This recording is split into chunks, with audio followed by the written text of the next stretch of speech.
모두 자리에서 일어서서 찬송가 4장을 부르시면서 하나님께 예배하겠습니다. 찬송가 4장입니다.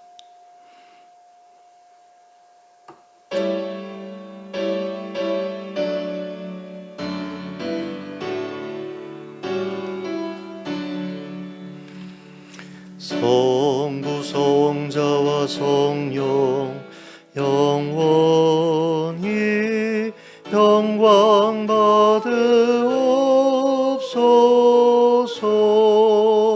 태초로 지금까지 독일이 영원 무궁 성삼위께 영광. 아멘. 함께 기도하겠습니다. 사랑과 은혜가 풍성하신 하나님 아버지, 한 주간 동안 저희의 삶을 보살펴 주셔서 감사합니다. 또 이렇게 한자리에 모여 예배하게 하심도 감사합니다. 하나님, 이 자리에서 하나님 만나 뵙기 원합니다. 성령으로 임하여 주시옵소서. 그래서 저희의 마음을 새롭게 하여 주시고 저희 안에 하나님의 사랑을 풍성하게 부어주시길 원합니다. 그래서 하나님의 실존과 하나님의 사랑하심을 온전히 깨닫는 시간이 되게 하여 주시고 또 하나님의 함께하심을 경험하면서 큰 기쁨을 얻는 시간 될 수 있도록 역사하여 주시옵소서. 예수 그리스도의 이름으로 기도하였습니다. 아멘.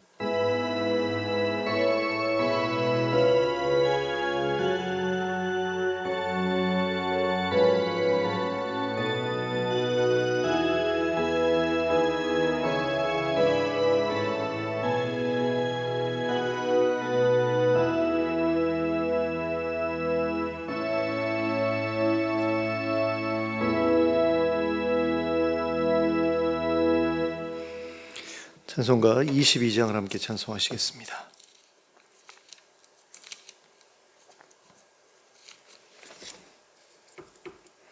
찬송가 22장입니다.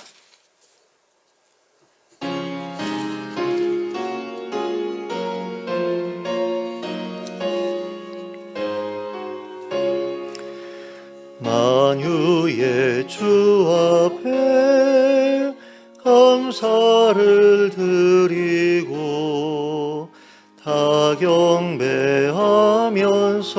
찬송을 부르세. 내 맘 열어 한 소리로 기뻐 주를 찬양하라.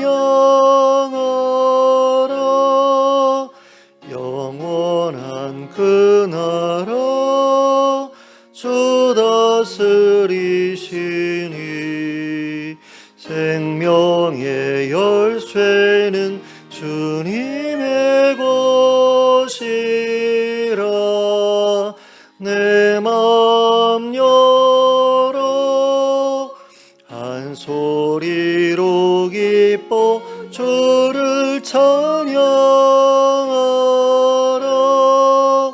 죄짐을 벗은 후 주 앞에 가리니 마음에 영원한 기쁨이 넘친다.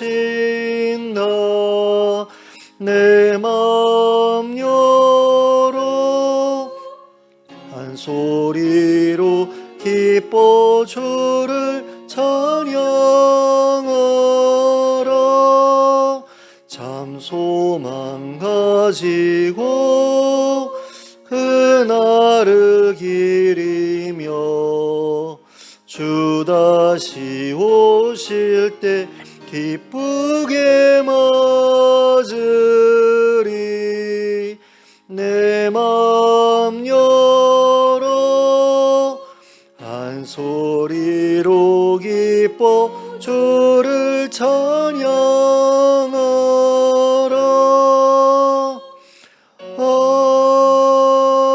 아멘. 교동문 34번 시편 81편을 함께 교독하시겠습니다. 교동문 34번 시편 81편입니다. 제가 먼저 시작하겠습니다. 우리의 능력이 되시는 하나님을 향하여 기쁘게 노래하며 야곱의 하나님을 향하여 즐거이 소리칠지어다. 시를 읊으며 소고를 치고 아름다운 수금에 비파를 아우를지어다. 초하루와 보름과 우리의 명절에 나팔을 불지어다. 이는 이스라엘의 율례요 야곱의 하나님의 규례로다. 하나님이 애굽 땅을 치러 나아가시던 때에 요셉의 족속 중에 이를 증거로 세우셨도다. 거기서 내가 알지 못하던 말씀을 들었나니 이르시되 내가 그의 어깨에서 짐을 벗기고 그의 손에서 광주리를 놓게 하였도다. 내가 고난 중에 부르짖음에 내가 너를 건졌고 우레소리의 은밀한 곳에서 내게 응답하며 무리바 물가에서 너를 시험하였도다. 내 백성이여 들으라. 내가 내게 증언하리라. 이스라엘이여 내게 듣기를 원하노라. 너희 중에 다른 신을 두지 말며 이방 신에게 절하지 말지어다. 나는 너를 애굽 땅에서 인도하여 낸 여호와 내 하나님이니 내 입을 크게 열라. 내가 채우리라 하였으나 내 백성이 내 소리를 듣지 아니하며 이스라엘이 나를 원하지 아니하였도다. 아멘. 사도신경으로 우리의 신앙을 고백하겠습니다. 전능하사 천지를 만드신 하나님 아버지를 내가 믿사오며 그 외아들 우리 주 예수 그리스도를 믿사오니 이는 성령으로 잉태하사 동정녀 마리아에게 나시고 본디오 빌라도에게 고난을 받으사 십자가에 못 박혀 죽으시고 장사한 지 사흘 만에 죽은 자 가운데서 다시 살아나시며 하늘에 오르사 전능하신 하나님 우편에 앉아 계시다가 저리로서 산자와 죽은 자를 심판하러 오시리라. 성령을 믿사오며 거룩한 공회와 성도가 서로 교통하는 것과 죄를 사하여 주시는 것과 몸이 다시 사는 것과 영원히 사는 것을 믿사옵나이다. 아멘. 모두 자리에 앉으셔서 찬송가 34장을 부르시면서 하나님께 봉헌드리겠습니다.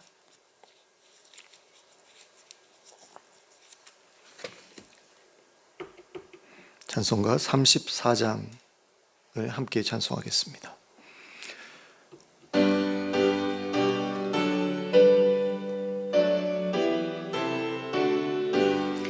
참 놀랍도다 주 크신 이름 온 세상 중에 다 전파하라. 주 예수 이 세상 다스리시니 그 높으신 이름 참 영화롭다. 주 능력으로 늘 보호하고 늘 우리 곁에 함께 계시네. 그 보좌 앞에서 큰 무리 모여 구속하신 주를 찬양하리라. 저 보좌 위에 앉으신 주께 큰 소리 높여 영광 돌리세. 저 천군 천사들 그 보좌 앞에 다 머리 숙여서 경배드리네. 주 하나님께 다 찬양하라. 영광과 권능 지혜와 존귀 다 천사와 함께 주께 돌리고 그 영원한 사랑 다 감사하세. 아멘. 함께 기도하겠습니다. 사랑과 은혜가 풍성하신 하나님 아버지, 한 주간 동안 저희의 삶을 지켜주시고 또 보살펴 주시고 인도해 주셔서 감사합니다. 하나님의 도우시는 손길을 통해 지금까지 저희가 살아왔습니다. 앞으로도 하나님과 동행하며 하나님의 도우시는 손길을 누리며 살아갈 수 있기를 원합니다. 성령으로 저희와 늘 함께하여 주시고 저희의 부르짖음에 귀 기울여 주시길 원합니다. 저희가 저희의 필요를 아뢰을 때마다 하나님 하늘에서 응답하여 주셔서 저에게 찾아온 문제들이 해결되게 하여 주시고 하나님께서 주시는 복이 우리의 삶에 풍성하게 부어지도록 저희를 인도하여 주시옵소서. 하나님, 우리 성도님들 가운데 경제적인 어려움으로 고통받고 있는 성도님들 기억해 주시기를 원합니다. 하나님, 일자리를 허락해 주시고 또 일할 수 있는 힘도 허락해 주시고 일할 마음도 허락해 주시고 또 함께 일할 좋은 동역자들도 하나님 허락해 주시기를 원합니다. 그래서 하나님께서 주신 일을 감당하면서 생활에 필요한 모든 것들을 공급받을 수 있도록 허락해 주시고 또 다른 이들에게 흘려보낼 것도 남을 수 있을 정도로 넉넉한 것을 하나님께 공급받을 수 있는 우리 성도님들 다 되게 하여 주시길 원합니다. 또 건강의 문제로 고통받고 있는 분들이 있습니다. 노환으로 인해 힘들어하고 있는 어르신들도 있고 또 질병으로 인해 괴로움을 겪고 있는 이들도 있습니다. 하나님 기억해 주시고 찾아가 주시고 만져 주시고 또 깨끗하게 치유되도록 역사해 주시길 원합니다. 하나님께서 기뻐하시는 삶을 살아가면서 하나님께서 주시는 건강을 늘 누릴 수 있도록 허락해 주시고 하나님 부르시는 그날까지 건강하게 교회를 오가고 또 일상생활을 영위하며 살아가다가 평안히 눈을 감을 수 있는 우리 모두가 될 수 있도록 주님 은혜를 베풀어 주시옵소서. 또 하나님 아버지, 이 지역사회를 기억해 주시길 원합니다. 하나님, 나라의 경제가 침체되어 가는 가운데 이 지역사회도 굉장히 경제적으로 침체되어 있는 것을 보게 됩니다. 하나님 아버지, 버스가 운행하는 그런 횟수도 많이 줄어들었고 그래서 생활하는데 불편함을 느끼는 사람들도 많아지고 있습니다. 하나님, 이런 문제들이 잘 해결되어서 하나님 우리 이 지역사회가 지방 소멸이라는 그 위기 앞에서 삶의 형태를 잘 지켜나갈 수 있도록 주님 허락해 주시길 원합니다. 하나님, 정말 이 지역사회 주민들이 정말로 큰 어려움 없이 삶을 계속해서 이어나갈 수 있도록 허락해 주시고 또 많은 사람들이 찾아오는 그런 지역이 될 수 있도록 하나님 아버지, 이 지역 상권도 하나님께서 돌보아 주시기를 원합니다. 또 하나님 아버지, 나라가 경제적으로 많이 어려운 가운데 있습니다. 자영업자들이 정말 그 일을 계속해야 되는지에 대해서 고민하고 있는 그런 이들이 많이 있고 폐업하는 그런 업체들도 많은 것을 봅니다. 특별히 건축업계가 많이 힘들어하고 있고 또 부동산 침체로 말미암아 또 많은 어려움 겪고 있는 이들이 있습니다. 주님, 이런 문제들을 잘 해결해 나갈 수 있도록 우리 위정자들에게 지혜를 주시길 원합니다. 또 한편으로는 의사들과 또 정부 사이의 문제로 인해 어려움도 계속해서 끊이지 않고 있는 것을 보게 됩니다. 이 문제도 잘 해결될 수 있도록 하나님 지혜를 허락해 주시기를 원합니다. 그리고 세계 여러 곳에서 벌어지고 있는 전쟁의 문제도 빨리 종식될 수 있도록 허락해 주시기를 원하고 또 자연재해로 인해 고통받고 있는 이들 또 이주민들 다시 원래의 삶으로 돌아갈 수 있도록 주님 은혜를 베풀어 주시옵소서. 또 세계 여러 곳에 흩어져서 사역하고 있는 선교사님들, 선교단체들, NGO 단체들을 기억해 주시고 그들을 통해 많은 이들이 생명을 얻을 수 있도록 허락해 주시고 또 국내에서 동일한 사역하고 있는 귀한 분들도 많이 있습니다. 주님, 그들의 사역 가운데도 기름 부어 주시고 아름다운 열매들이 맺힐 수 있도록 허락해 주시기를 원합니다. 하나님 아버지, 정말 하나님을 경외하는 자들이 하나님 이 땅에서도 정말 하나님의 도우시는 손길을 통해서 평안한 그런 삶을 살아갈 수 있게 되기를 원합니다. 형통한 삶을 살아갈 수 있게 되기를 원합니다. 그런데 그렇지 못한 가운데 많은 이들이 힘들어하는 것을 봅니다. 그 모든 것들이 우리로 하여금 하나님의 백성으로 연단되도록 하기 위한 하나님의 섭리인 줄로 압니다. 그러나 그 고통이 너무나 커서 괴로워하는 그런 이들이 많은 것 또한 사실입니다. 하나님, 그들을 기억해 주시고 그들을 항상 하나님 마음에 품어주시고 또 그 사실을 그들이 깨달을 수 있도록 허락해 주셔서 하나님께서 함께 하심을 깨닫는 가운데 큰 힘을 얻게 하여 주시고 절망하지 않고 좌절하지 않고 그 자리에서 일어서서 하나님과 다시 한번 함께 나아갈 수 있는 그런 이들이 될 수 있도록 은혜를 베풀어 주시옵소서. 하나님, 이 자리에 저희가 하나님을 예배하기 위해 모였습니다. 이 예배 자리에 성령으로 함께 해주시고 하늘의 신령한 복으로 저에게 복 주시길 원합니다. 하나님의 말씀으로 저희의 심령을 새롭게 하여 주시고 또 성령님으로 말미암아 하나님의 능력이 저희들에게 부어지게 하여 주시옵소서. 그래서 세상의 힘든 일들 잘 감당해 나갈 수 있는 그런 마음의 힘을 얻을 수 있도록 허락해 주시고 또 실제적으로 문제를 해결할 수 있는 그런 많은 계기들이 또한 주어져서 하나님 정말 힘있게 그 문제들을 해결해 나갈 수 있게 해주시길 원합니다. 또 하나님 이 시간에 저희가 드리는 찬양과 기도와 예물을 기쁘게 받아주시길 원합니다. 특별히 저희가 드린 예물이 하나님의 뜻 가운데서 온전히 사용되게 해주시고 그 예물이 흘러 들어가는 곳마다 많은 사람들이 생명을 얻을 수 있도록 하나님 은혜를 베풀어 주시옵소서. 그래서 많은 이들이 하나님의 도우시는 손길을 저희를 통해 경험할 수 있도록 해주시고, 그래서 필요한 것들을 채우게 하여 주시고 생명을 끊고자 하던 사람들까지도 다시 한번 살고자 하는 그런 마음을 품을 수 있는 그런 기회가 될 수 있도록 역사하여 주시옵소서. 하나님 아버지, 이 모든 예배의 시종을 하나님께 의탁드립니다. 하나님께서 함께하여 주시는 예배 될 수 있도록 역사하여 주시옵소서. 예수 그리스도의 이름으로 기도하였습니다. 아멘.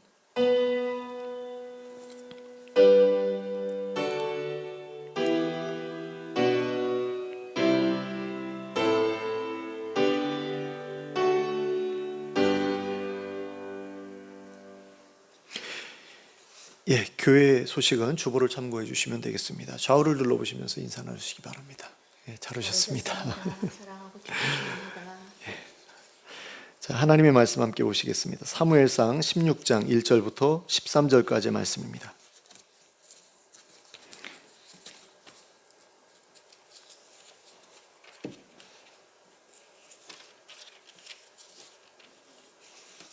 사무엘상 16장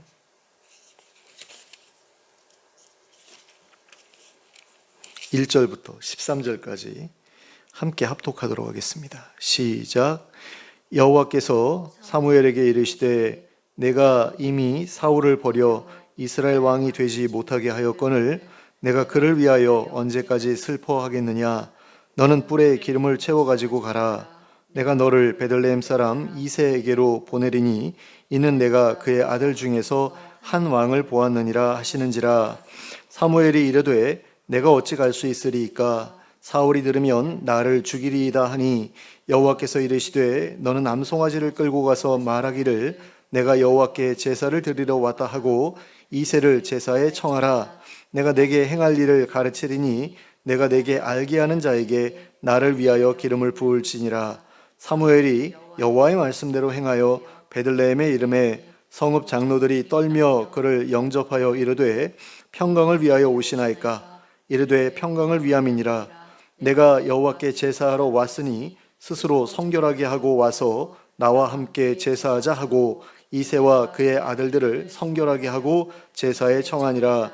그들이 오매 사무엘이 엘리압을 보고 마음에 이르기를 여호와의 기름 부으실 자가 과연 주님 앞에 있도다 하였더니 여호와께서 사무엘에게 이르되 그의 용모와 키를 보지 말라. 내가 이미 그를 버렸노라. 내가 보는 것은 사람과 같지 아니하니 사람은 외모를 보거니와 나 여호와는 중심을 보느니라 하시더라. 이새가 아비나답을 불러 사무엘 앞을 지나가게 하매 사무엘이 이르되 이도 여호와께서 택하지 아니하셨느니라 하니 이새가 산마로 지나게 하매 사무엘이 이르되 이도 여호와께서 택하지 아니하셨느니라 하니라. 이새가 그의 아들 7을 다 사무엘 앞으로 지나가게 하나 사무엘이 이새에게 이르되 여호와께서 이들을 택하지 아니하셨느니라 하고 또 사무엘이 이새에게 이르되 내 아들들이 다 여기 있느냐. 이새가 이르되 아직 막내가 남았는데 그는 양을 지키나이다. 사무엘이 이새에게 이르되 사람을 보내어 그를 데려오라. 그가 여기 오기까지는 우리가 식사 자리에 앉지 아니하겠노라. 이에 사람을 보내어 그를 데려오매 그의 빛이 붉고 눈이 빼어나고 얼굴이 아름답더라. 여호와께서 이르시되 이가 그니 일어나 기름을 부으라 하시는지라. 사무엘이 기름 뿔병을 가져다가 그의 형제 중에서 그에게 부었더니 이날 이후로 다윗이 여호와의 영에게 크게 감동되니라. 사무엘이 떠나서 라마로 가니라. 아멘. 하나님께서는 이스라엘 백성들을 가나안 땅에 정착시키신 후에 각 지파의 원로들로 하여금 각각의 지파를 이끌어 가도록 하셨습니다. 그때 이스라엘에는 왕이 없었습니다. 그리고 하나님께서는 이스라엘 백성들이 하나님을 잊어버리고 우상 숭배에 빠져들 때마다 이방 민족들로 하여금 이스라엘을 침략하게 하셨습니다. 그리고 그런 일이 벌어지면 이스라엘 백성들은 자기들의 죄를 뉘우치고 하나님께로 돌아왔습니다. 그리고 그때마다 하나님께서는 사사들을 일으켜 이스라엘 백성들을 구원해 주셨습니다. 그러한 과정이 여러 차례 반복되던 가운데 사무엘 선지자에게 사사의 직무가 맡겨졌습니다. 그리고 사무엘 선지자는 이스라엘 백성들을 하나님의 뜻대로 잘 이끌어 갔습니다. 그런데 사무엘 선지자가 자신의 아들들을 사사로 세워 자신의 뒤를 잇도록 하고자 했을 때 이스라엘 백성들은 자기들에게 사사 말고 왕을 세워달라고 요구하기 시작했습니다. 사무엘의 아들들이 사사 노릇을 제대로 하지 못했기 때문이었습니다. 게다가 이스라엘 백성들은 이방 민족들이 쳐들어왔을 때 그들의 공격에 제대로 대응하지 못했던 이유가 바로 자기들에게 왕이 없었기 때문이라고 생각했습니다. 그래서 그들은 자기들도 다른 민족들처럼 왕을 세우고 상비군을 두기만 한다면 이방 민족들이 함부로 쳐들어오지 못할 것이라고 생각했습니다. 그러나 사무엘 선지자는 이와 같은 이스라엘 백성들의 요구를 거절했습니다. 사사 대신에 왕을 세우게 되면 불의한 사사들로 인해 생겨나는 부작용보다 더 큰 부작용이 불의한 왕으로 인해 생겨날 수도 있었기 때문입니다. 게다가 이스라엘에는 이미 왕이 계셨습니다. 바로 하나님께서 이스라엘의 왕이셨습니다. 그러나 백성들은 사무엘 선지자의 반대에도 불구하고 계속해서 자기들에게 왕을 세워달라고 요구했습니다. 결국 사무엘 선지자는 하나님의 제가를 얻어 사울을 이스라엘의 왕으로 세워주었습니다. 통치 초기에만 해도 사울은 이스라엘의 왕 역할을 잘 감당했습니다. 그러나 시간이 흐르면서 그는 교만해져 갔습니다. 하나님의 말씀을 잘 듣지 않게 되었고 하나님의 영광보다 자신의 영광을 구하기 시작했습니다. 그리고 백성들을 압제하기에 이르렀습니다. 그래서 하나님께서는 그를 대신할 다른 왕을 세우기로 결심하셨습니다. 그래서 세워진 왕이 바로 다윗이었습니다. 다윗은 유대인들에게 이스라엘 역사상 가장 위대하고 훌륭했던 왕이었다고 칭송받고 있는 사람입니다. 다윗이 유대인들로부터 그러한 평가를 받게 된 이유는 그가 목동의 신분에서부터 시작해서 왕의 자리에까지 올라섰던 입지전적인 인물이었고 또한 어린 나이에 골리앗이라는 거인을 쓰러뜨려 영웅적인 업적을 이루어낸 인물이었으며 블레셋과 여러 이방 민족들로부터 괴롭힘을 당하고 있던 이스라엘을 구원함으로써 이스라엘의 평화를 가져다 준 인물이었기 때문입니다. 게다가 하나님께서는 다윗의 후손 중에서 이스라엘을 영원히 다스릴 왕을 세워주실 것이라고 약속하시기까지 하셨습니다. 그 약속대로 세상에 오신 분이 바로 예수님입니다. 그러므로 다윗 왕은 유대인들에게 있어서도 매우 중요한 인물이지만 우리 기독교인들에게 있어서도 매우 중요한 인물이라고 하지 않을 수 없습니다. 오늘 우리가 함께 읽은 본문에는 사무엘 선지자가 하나님의 명령에 따라 이새의 집에 가서 다윗에게 기름을 붓기까지의 사건이 소개되어 있습니다. 그리고 우리는 이 사건을 통해 하나님께서 왜 다윗을 이스라엘의 왕으로 택하셨는지, 그리고 그 다윗이 어떻게 예수 그리스도의 조상이자 예표가 될 수 있었는지에 대해 배울 수 있게 됩니다. 본문의 내용은 하나님께서 사무엘 선지자에게 베들레헴에 가서 이새의 아들 중 한 사람에게 기름을 부어 왕으로 삼으라고 명령하시는 장면으로부터 시작됩니다. 그런데 이 일은 사울이 왕으로 세워질 때와는 완전히 다른 모습으로 전개되고 있습니다. 사울이 왕으로 세워질 때에는 백성들이 먼저 나서서 자기들에게 왕을 세워달라고 간청하였습니다. 그런데 이번에는 백성들의 요구가 없었음에도 불구하고 하나님께서 먼저 사무엘 선지자에게 새로운 왕을 세워주라고 말씀하셨습니다. 사울 왕 밑에서는 살기 힘드니 다른 왕을 세워달라고 백성들이 요구했던 것이 아니었습니다. 그저 하나님 보시기에 사울 왕이 이스라엘의 왕으로서 적합하지 않아 보였기 때문에 이 일을 명하셨던 것이었습니다. 하나님께서 왕의 자리에서 패하기로 결정하셨을 당시에 사울 왕은 백성들이 보기에 그렇게 나쁜 왕은 아니었습니다. 물론 시간이 흐르면서 사울 왕은 점점 더 악해져 갔고 심지어 미쳐가기까지 했습니다. 그러나 하나님께서 그를 버리셨던 시점은 그가 백성들로부터 사랑을 받고 있었을 때였습니다. 사울 왕이 백성들의 신뢰를 얻을 수 있었던 것은, 사랑을 얻을 수 있었던 것은 그가 백성들의 눈치를 보아가며 처신했기 때문이었습니다. 사울 왕은 아말렉을 쳐서 아말렉에 속한 모든 생명을 멸하라는 하나님의 명령에도 불구하고 아말렉 사람들의 가축을 죽이지 않았습니다. 백성들이 그 일을 원하지 않았기 때문이었습니다. 그렇게 그는 백성들이 원하는 대로 처신했고 그 결과 백성들의 사랑을 얻을 수 있었습니다. 그러나 하나님께서는 그러한 사울의 행동을 밉게 보셨습니다. 그리고 그 사건 외에도 이런저런 문제들이 계속해서 드러나기 시작했습니다. 그리고 그러한 일들이 점점 더 쌓여감에 따라 사울 왕은 하나님께 버려지게 되었습니다. 그러면 하나님께서는 어떤 문제점 때문에 사울을 버리기로 결정하셨던 것이었을까요? 첫째로 사울 왕은 하나님의 말씀에 불순종했던 사람이었습니다. 왕이 되고 나서 점차 시간이 흐르는 가운데 사울 왕은 하나님의 말씀에 순종하지 않게 되었습니다. 사무엘 선지자가 제사를 집례하러 오기까지 가만히 기다리라고 했던 명령도 지키지 않았고 아말렉과의 전쟁에서 아무것도 살려두지 말라는 명령도 지키지 않았습니다. 둘째로 사울 왕은 하나님을 높이기보다 자기를 높이는 일을 더 우선시했던 사람이었습니다. 블레셋과의 전쟁에서 이긴 사무엘 선지자는 돌을 세워 하나님을 기념했습니다. 그러나 사울은 블레셋과의 전쟁에서 이긴 후에 자기를 위해 기념비를 세웠습니다.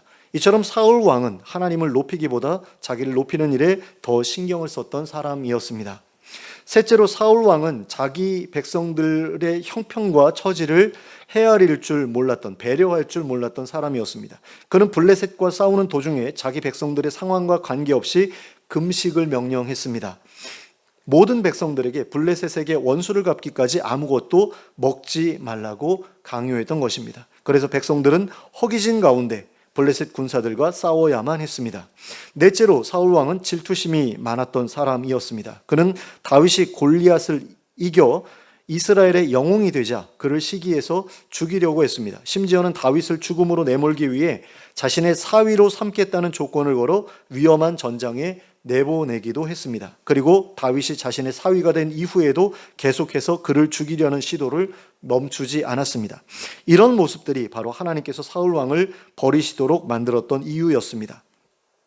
그러면 하나님께서는 사울 왕을 대신할 이스라엘 왕을 뽑기 위해 어떤 일을 하셨습니까? 이스라엘의 새로운 왕을 세우시겠다는 계획을 세우신 하나님께서는 먼저 사무엘 선지자에게 뿔에 기름을 채워가지고 베들레헴 사람 이새에게 가라고 명령하셨습니다. 그리고 이새의 아들 중에서 한 사람에게 기름을 부으라고 하셨습니다. 그의 아들 중에서 한 왕을 보셨기 때문이라는 것이었습니다. 그런데 여기에서 하나님께서 사무엘 선지자에게 내가 왕의 제목을 발견했다라고 말씀하시지 않으시고 내가 한 왕을 보았다라고 말씀하신 부분에 주목할 필요가 있습니다. 이 사람을 잘 키우면 왕이 되겠다라는 것이 아니었습니다. 하나님의 눈에는 다윗이 이미 이스라엘의 왕처럼 보였던 겁니다. 이스라엘을 다스리기에 충분한 왕의 자질을 다윗에게서 발견하셨다라는 거죠. 그러므로 다윗이 이스라엘의 왕이 된다는 것은 너무나 확실한 일이었습니다. 그가 이스라엘의 왕이 되지 않는 일은 절대로 일어날 수 없는 일이었습니다. 하나님께서 그렇게 결정하셨고 그 일을 절대로 포기하지 않으실 것이 분명했기 때문입니다. 그러면 다윗은 어떻게 하나님께 이러한 평가를 받을 수 있었을까요? 그것은 다윗이 하나님의 눈에 들었기 때문이었습니다. 하나님의 마음에 들었기 때문이었습니다. 하나님의 눈에 든다는 것, 하나님의 마음에 든다는 것은 이처럼 놀라운 일입니다. 하나님께서 누군가를 당신의 마음에 들어 하시면 그 어느 누구도 하나님께서 그 사람에게 복 주시는 것을 막을 수 없습니다. 그리고 하나님께서 누군가를 마음에 들어 하셔서 그에게 큰 일을 맡기고자 하시면 그 누구도 그것을 가로막을 수 없습니다. 하나님께서 요셉을 택하셨을 때를 생각해 보시기 바랍니다. 요셉의 형들은 요셉이 꾼 꿈을 싫어했습니다. 요셉의 형들은 하나님께서 요셉을 높여 그에게 큰 일을 맡기시려는 것을 싫어했습니다. 그래서 그 일을 막으려고 했습니다. 처음에 그들은 요셉을 죽이려고 했습니다. 그러나 차마 동생을 죽일 수 없어서 지나가던 상인에게 요셉을 노예로 팔았습니다. 그러나 그들은 하나님의 계획을 막지 못했습니다. 요셉은 하나님께서 예정하신 대로 이집트의 총리가 되었고 하나님께서 뜻하신 대로 이집트 사람들과 자신의 가족들을 구원하는 사람이 되었습니다. 이처럼 하나님께서 자신의 눈에 든 사람을 통해 일하시려는 것은 그 누구도 막을 수 없습니다. 그런데 그 하나님께서 다윗을 마음에 들어 하셨습니다. 다윗을 통해 이스라엘을 구원하시고 그를 통해 이스라엘을 새롭게 하시기로 결정하셨습니다. 그러므로 다윗이 이스라엘의 왕이 되는 것은 기정사실이 되었습니다. 그러나 사무엘 선지자는 하나님께서 이스라엘의 왕으로 택하신 그 사람이 누구인지 조금도 알지 못했습니다. 그래서 그는 하나님께서 명령하신 대로 베들레헴으로 가서 이새의 가족들을 제사에 초청했습니다. 그리고 이새와 그의 7 아들들이 그 자리에 모였습니다. 사무엘 선지자의 눈에 가장 먼저 들어왔던 사람은 바로 이새의 맏아들이었던 엘리압이었습니다. 엘리압은 뛰어난 용모와 신장을 가지고 있었습니다. 그래서 사울을 대신해서 전쟁에 나가 싸우더라도 전혀 부족할 것이 없어 보였습니다. 그래서 사무엘 선지자는 이 여호와의 기름 부으실 자가 과연 이 사람이로다라고 생각했습니다. 그러나 하나님께서는 사무엘 선지자에게 그의 용모와 키를 보지 말라고 하셨습니다. 그리고 내가 이미 그를 버렸다라고까지 말씀하셨습니다. 그러면 하나님께서는 왜 엘리압을 버리셨던 것일까요? 그의 중심이 바르지 못함을 보셨기 때문이었습니다. 하나님께서 친히 말씀하신 것처럼 하나님께서는 사람의 외모가 아니라 중심을 보시는 분이십니다. 사람의 마음을 보시는 분이십니다. 그런데 엘리압의 마음은 왕의 마음으로서 적합하지 못했습니다. 그의 마음은 사울의 마음과 다르지 않았던 것입니다. 그래서 하나님께서 사울을 버리셨던 것처럼 엘리압도 버리신 것입니다. 하나님이 필요로 하셨던 왕은 하나님을 대신해서 하나님의 백성들을 다스릴 수 있는 사람이어야 했습니다. 그러므로 그 마음이 하나님과 같아야 했습니다. 공평하고 정의로워야 했습니다. 또한 백성들을 사랑해야 했습니다. 무엇보다 자신의 자리가 하나님을 대신하는 자리라는 사실을 기억하고 하나님 앞에서 겸손해야 했습니다. 그래서 하나님의 말씀에 순종할 줄 알아야 했습니다. 그러나 사울은 그렇지 못했습니다. 그런데 엘리압도 사울과 다르지 않았습니다. 그래서 하나님께서 엘리압에 대해 내가 그를 버렸다라고 말씀하신 것입니다. 그런데 여기서 버렸다라는 말씀은 하나님의 백성이라는 신분을 박탈했다라는 의미가 아닙니다. 이스라엘의 새로운 왕으로 세우려는 후보 가운데서 제외했다라는 의미입니다. 그런데 여기서 굳이 버렸다라는 단어를 사용해서 말씀하신 이유는 그가 왕의 자질면에서 너무나 부족했다는 사실을 강조하고자 하셨기 때문이라고 볼 수 있을 것입니다. 용모와 신장은 참으로 뛰어났으나 그에 비해 내면의 자질은 현격하게 부족했다라는 것입니다. 그런데 이새의 아들들 중에서 하나님께서 버리신 사람은 엘리압뿐만이 아니었습니다. 이새의 다른 아들들 아비나답과 삼마를 비롯한 다른 모든 아들들도 마찬가지였습니다. 그중 아무도 하나님께 택함을 받지 못했습니다. 그래서 사무엘 선지자는 이새를 향해 다른 아들이 없느냐고 물었습니다. 그러자 이새는 막내 아들이 더 있는데 지금은 양을 지키고 있다고 대답했습니다. 그러자 사무엘 선지자는 사람을 보내어 그를 데려오게 했습니다. 그리고 그가 도착했을 때 하나님께서는 그가 바로 이스라엘의 왕이 될 사람이니 그에게 기름을 부으라고 하셨습니다. 그래서 사무엘 선지자는 하나님의 명령에 따라 다윗에게 기름을 부었습니다. 그러면 하나님께서는 왜 다윗에게 기름을 붓게 하셨을까요? 왜 하나님께서는 다윗을 이스라엘의 새로운 왕으로 택하셨던 것일까요? 그의 중심을 보고 만족하셨기 때문입니다. 그의 중심이 하나님의 마음에 들었기 때문입니다. 사도행전 13장 21절과 22절 말씀은 이렇게 증언하고 있습니다. 그 후에 그들이 왕을 구하거늘 하나님이 베냐민 지파 사람 기스의 아들 사울을 40년간 주었다가 패하시고 다윗을 왕으로 세우시고 증언하여 이르시되 내가 이새의 아들 다윗을 만나니 내 마음에 맞는 사람이라 내 뜻을 다 이루리라 하시더니, 자, 하나님께서 친히 하셨던 이 말씀처럼 다윗은 하나님의 마음에 맞는 사람이었습니다. 그리고 이 말씀이 의미하는 것은 다윗이 하나님께서 맡기시려는 일에 적합한 사람이었다는 것이기도 했습니다. 다윗이 하나님의 일을 맡기에 합당한 마음가짐을 가지고 있는 사람이었다는 것입니다. 그러면 하나님께서 그에게 맡기고자 하셨던 일은 무엇입니까? 세 가지를 생각해 볼 수 있습니다. 첫째는 가나안의 남은 영토를 정복하는 일이었습니다. 이스라엘 백성들은 가나안 땅에 정착한 지 수백 년이 흘렀음에도 불구하고 아직까지 가나안 땅을 완전하게 자신의 소유로 만들지 못한 상태였습니다. 가나안 땅에는 아직까지도 거인족들이 남아 있었고 철병거를 소유한 사람들도 남아 있었고 또 산골짜기 깊은 곳에 요새를 만들어 그곳에 거주하던 사람들도 남아 있었습니다. 그런데 다윗은 왕위에 오른 후에 이 모든 문제들을 해결했습니다. 다윗은 이스라엘 경내에 있었던 모든 가나안 족속들을 멸절시켰습니다. 그리고 블레셋을 정복했습니다. 이 블레셋이라는 족속은 원래 가나안 원주민이 아니었습니다. 이 사람은 가나안 밖에서 가나안 땅으로 이주해 들어온 이민족들이었거든요. 그렇기 때문에 가나안 족속을 다 멸절하라는 하나님의 명령에 해당하는 사람들은 아니었습니다. 그렇기 때문에 우리가 블레셋 사람들은 왜 다 죽이지 않았어? 라고 그렇게 질문하는 것은 이건 잘못된 질문이라고 할 수 있습니다. 그리고 다윗은 이스라엘과 인접한 이방 민족들이 더 이상 이스라엘을 침략하지 못하도록 다 굴복시켰습니다. 둘째는 이스라엘 백성으로 하여금 하나님을 잘 섬기도록 하는 일이었습니다. 이스라엘 백성들은 가나안 땅에 정착한 이후로 계속해서 우상을 섬기며 하나님을 배반했습니다. 사무엘 선지자가 사사가 된 이후로는 이스라엘 백성들의 우상 숭배가 줄어들었습니다. 하지만 언제 또 다시 그들이 변심할지 알 수 없었습니다. 그런데 다윗은 하나님을 경외하는 일과 우상 숭배 사이에서 오락가락하던 이스라엘 백성들을 하나님만 경외하도록 이끌었습니다. 다윗은 왕이 되자마자 법궤를 예루살렘으로 옮겨와서 성막에 모셨습니다. 그리고 율법에 기록된 대로 하나님께 제사를 드리기 시작했습니다. 그리고 성가대도 조직해서 하나님을 찬양하게 하였습니다. 그리고 자기가 직접 수많은 찬양시를 지어 백성들에게 가르쳤습니다. 그래서 백성들 스스로가 하나님을 찬양할 수 있도록 해 주었습니다. 무엇보다 성전을 짓기 위해 부단한 노력을 기울였습니다. 그리하여 자신의 아들 솔로몬을 통해 성전을 완공할 수 있게 했고, 그럼으로써 이스라엘 백성들이 성전을 보면서 하나님만을 그들의 마음속에 둘 수 있도록 만들어 주었습니다. 셋째는 이스라엘 백성들을 하나님의 말씀대로 다스리는 일이었습니다. 이스라엘의 첫 번째 왕이었던 사울은 하나님의 말씀과 상관없이 나라를 다스렸고 그 결과 하나님께 버림을 받았습니다. 그러나 다윗은 시편에서 밝히고 있는 것처럼 하나님의 말씀을 주야로 묵상했고 자신이 묵상했던 그 말씀 그대로 나라를 다스리고자 힘썼습니다.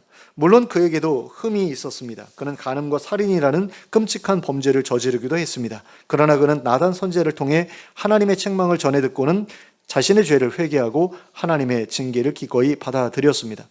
말년에 이르러 여러 차례의 실수가 있기는 했지만, 여러 차례 잘못이 있기는 했지만 그래도 다윗은 사울보다 더 나은 왕이었습니다. 그는 왕위를 내려놓는 날까지 하나님의 말씀에 따라 이스라엘을 다스리고자 힘썼습니다. 그리고 이스라엘 백성들이 평안히 살아갈 수 있도록 하기 위해 최선을 다했습니다.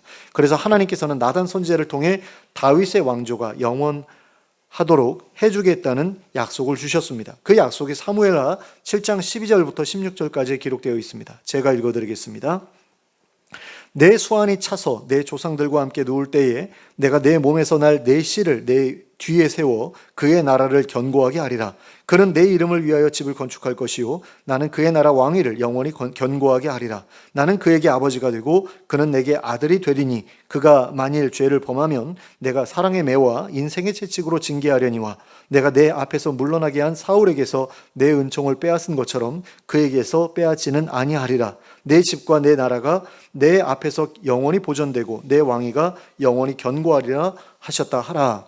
자, 이 말씀의 내용은 1차적으로 솔로몬 왕에 대한 예언이라고 볼 수 있습니다. 하지만 그의 나라 왕위를 영원히 견고하게 하리라는 13절의 말씀이나 내 집과 내 나라가 내 앞에서 영원히 보존되고 내 왕위가 영원히 견고하리라는 16절의 말씀은 솔로몬 왕이 아니라 예수 그리스도에 대한 예언이라고 볼 수 있습니다. 그리고 실제로 하나님께서는 예수 그리스도를 통해 이 약속을 이루셨습니다. 이 약속이 성취되는 장면을 다니엘 선지자가 환상 가운데 보았고 그는 자신이 본 그 모습을 다니엘서 7장 13절과 13절에 기록해 놓았습니다. 제가 읽어드리겠습니다. 내가 또 밤 환상 중에 보니 인자 같은 이가 하늘 구름을 타고 와서 옛적부터 항상 계신 이에게 나아가 그 앞으로 인도되매 그에게 권세와 영광과 나라를 주고 모든 백성과 나라들과 다른 언어를 말하는 모든 자들이 그를 섬기게 하였으니 그의 권세는 소멸되지 아니하는 영원한 권세요 그의 나라는 멸망하지 아니할 것이니라. 이것은 다니엘 선지자가 예수 그리스도께서 부활하신 후에 구름을 타고 하늘로 올라가셔서 하나님 보좌 앞으로 인도되실 때의 장면을 환상으로 보고 기록한 내용입니다. 예수 그리스도께서는 구름을 타고 하나님 보좌 앞으로 나아가셨던 바로 그때에 하나님께로부터 영원한 권세와 영광과 나라를 받으신 것입니다. 그래서 그분은 이제 우리를 다스리시는 왕으로서 하나님 보좌 우편에 앉아 계십니다. 하나님께서 예수님을 그리스도로 삼으신 이유는 그분께서 다윗처럼 하나님의 마음에 맞는 분이시기 때문입니다. 하나님의 마음과 동일한 마음을 가지고 하나님의 백성들을 사랑하시는 분이시기 때문입니다. 그런데 예수님은 다윗과 달리 흠이 없는 분이십니다. 세상의 그 어떤 왕도 그 어떤 지도자도 그분처럼 거룩하고 그분처럼 공의롭고 그분처럼 공평하고 그분처럼 온유하지 못했습니다. 또 그분처럼 자기의 백성을 사랑하지도 못했습니다. 그래서 하나님께서는 예수님으로 하여금 당신의 나라를 다스릴 왕으로 삼으셨습니다. 그러므로 이 나라의 백성으로 살아가는 것보다 더 복된 일은 이 세상에 존재하지 않습니다. 과거 이스라엘의 역사 속에서 다윗 왕의 시대처럼 복된 시대는 없었습니다. 그래서 지금까지도 정통 신앙을 가지고 있는 유대인들은 다윗과 같은 지도자가 나타나서 새로운 이스라엘을 일으켜 주기를 고대하고 있습니다. 그러나 우리는 이미 그런 왕이 우리에게 오셨음을 알고 있습니다. 그리고 그분이 지금 하나님의 보좌 우편에서 온 세상을 통치하고 계심도 알고 있습니다. 그리고 그분은 세상의 마지막 날에 이 세상에 다시 오셔서 온 세상을 정복하시고 우리로 하여금 하나님 나라에 들어가게 하실 것입니다. 그리고 그분은 하나님의 사랑과 하나님의 공의로 우리를 영원히 다스려 주실 것입니다. 그리고 그 나라에서 살아가는 것은 우리에게 영원한 기쁨과 즐거움을 가져다 줄 것입니다. 그러므로 예수님께서 세상에 다시 오셔서 영원한 하나님 나라를 우리에게 주실 것을 기대하면서 예수님처럼 하나님에 맞는 사람으로 변화되기 위해 힘쓰며 살아가는 우리 모두가 될 수 있기를 예수 그리스도의 이름으로 축원합니다. 함께 기도하겠습니다. 사랑과 은혜가 풍성하신 하나님 아버지, 하나님 저희를 하나님의 백성으로 삼아 주심을 감사합니다. 그리고 저희를 다스릴 참으로 귀한 왕을 저에게 허락하셔서 감사합니다. 저희가 매번 대통령을 뽑을 때마다 정말 좋은 대통령이 뽑혀서 우리를 잘 이끌어 주었으면 하고 기대합니다만 그렇게 뽑아놓은 대통령으로 인해 실망할 때가 참으로 많은 것을 봅니다. 그러면서도 또 새로운 대통령을 뽑을 때마다 늘 기대감을 가지고 이 대통령은 정말 우리를 만족시켜 줄 것이라는 그런 기대를 가지고 투표하는 것을 보게 됩니다. 그러나 그러한 기대가 늘 깨어지는 것을 경험하면서 정말 우리에게 좋은 지도자가 필요하다는 사실을 계속 절감하게 됩니다. 그런 가운데 예수님이 저희에게 왕으로 주어지셨다는 것이 얼마나 감사한 일인지 모르겠습니다. 그분이 다스리시는 그런 아름다운 나라에서 우리가 살아갈 수 있게 되기를 간절히 소원합니다. 그리고 그곳에서 예수님과 왕노릇하기 위하여 잘 준비되어 갈 수 있기를 원합니다. 예수님께서 하나님의 마음에 맞으신 분이셨던 것처럼, 그리고 다윗이 하나님의 마음에 맞는 사람이었던 것처럼 저희도 하나님의 마음에 맞는 사람 되기를 원합니다. 그래서 예수님과 함께 왕노릇하기에 부족함 없는 저희들로 준비될 수 있기를 원하고, 하나님 정말로 하나님 앞에서 부끄러움 없이 설 수 있는 저희들 될 수 있기를 원합니다. 성령으로 함께하여 주시옵소서. 그래서 저희를 늘 겸손하게 하시고 하나님의 말씀에 귀 기울이게 하시고 하나님의 말씀에 순종하게 하시고, 그래서 하나님의 뜻을 이 땅에서 이루어드리는 삶을 살아갈 수 있도록 인도하여 주시옵소서. 예수 그리스도의 이름으로 기도하였습니다. 아멘. 모두 자리에서 일어서서 찬송가 105장을 함께 찬송하시겠습니다. 찬송가 105장입니다.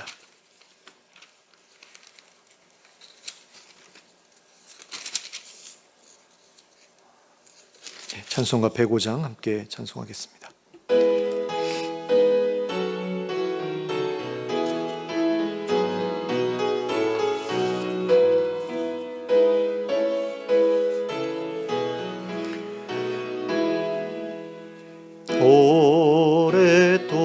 오랫동안 기다리던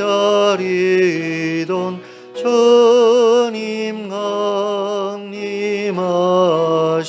강림하셔서 죄에 매인 백성들을 자유 얻게 하시네. 주는 우리 소망이요 힘과 위로 되시니, 오래 기다리던 백성 많은 복을 받겠네. 모든 백성 구하려고 임금으로 오시니, 영원토록 우리들을 친히 다스리시네. 죄로 상한 우리 마음 은혜로서 고치고, 주의 빛난